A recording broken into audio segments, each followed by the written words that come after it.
નમસ્કાર દર્શક મિત્રો, આપ જોઈ રહ્યા છો કેપીટીવી ગુજરાતી ન્યૂઝ। તો જોઈએ આજના મહત્વના સમાચારમાં।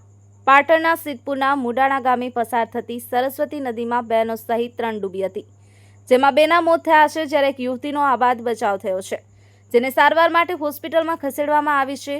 મુકેશ્વર ડેમમાંથી છોડવામાં આવેલા પાણીના ધસમસતા પ્રવાહમાં ડૂબી હતી, જેથી દુર્ઘટના બની હતી। મુડાણા ગામની રહેવાસી 2 સગી બહેનો સજનાબેન સનાજી ઠાકોર ઉંમર 19 અને કાજલબેન સનાજી ઠાકોર ઉંમર 22 તેમની સાથે એક સગીર નદી કિનારા તરફના વિસ્તારમાં ગયા હતા। નદીમાં પાણીના પ્રવાહ તેજ હોવાના કારણે ત્રણેય પાણીમાં તણાઈ અને ડૂબવા લાગ્યા હતા, જેમાંથી 2ના મોત થયા છે, જ્યારે એકનો બચાવ થયો છે। આજરોજ ભારતીય જનતા પાર્ટી કેબિનેટ મંત્રી શ્રી બળવંતસિંહ રાજપૂત આ પરિવારની મુલાકાત લીધી અને શ્રદ્ધાંજલિ પાઠવી અને મુશ્કેલી સમયમાં કેબિનેટ મંત્રીએ પોતાના થકી પરિવારને 8 લાખ રૂપિયાનો ચેક અર્પણ કર્યો। જસવંત ઠાકોર, કેપીટીવી ગુજરાતી ન્યૂઝ, બનાસકાંઠા।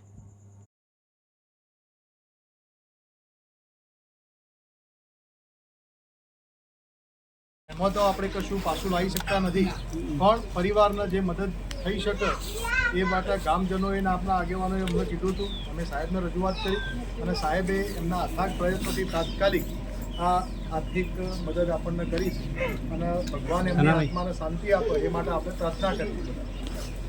સખત વરસાદ પડી રહ્યો હતો।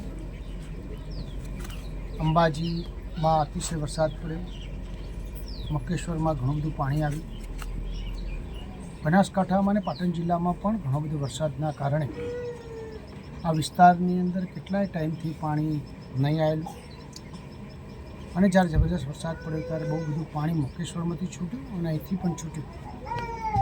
કારણો વરસાદ બંને દીકરીઓ જે પશુપાલન ચારવા માટે જતા હોય છે એ પ્રકારની વ્યવસ્થાના ભાગરૂપે ગયા હશે અને આ દુઃખદ ઘટના બની। અમારી બંને દીકરીઓ, એક સજ્જનબા અને એક કાજલબા, બંને દીકરીઓનું દુઃખદ અવસાન થયું છે। દુઃખદ અવસાન જ્યારે થયું ત્યારે ખરેખર આખા વિસ્તારની અંદર એક દુઃખનું વાતાવરણ પસરી ગયું।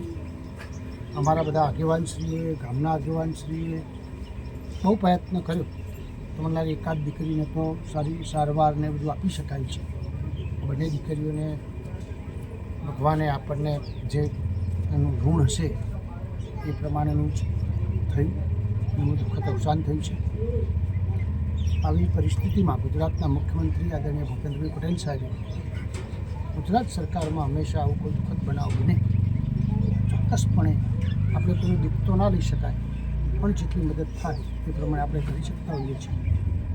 બધા મિત્રોએ કીધું, મારા પાર્ટીના પ્રમુખ મુકેશભાઈ, ઇન્દ્રાજીભાઈ, શંભુભાઈ, સરભાઈ, બધા મિત્રોએ બધાનું નામ દે તાલુકા પંચાયત બધા ભેગા થઈને અને કાલે પણ રજૂઆત થઈ હતી અને આજે બધા અધિકારીશ્રીઓ, પ્રાંત અધિકારીશ્રીઓ, તાલુકા અને જિલ્લા વિકાસ અધિકારી, બધા અધિકારીઓ ઝડપથી કામ કરીને દુઃખ ઘટનામાં જે સહયોગી થવા એ પ્રમાણે સહયોગી થયા છે।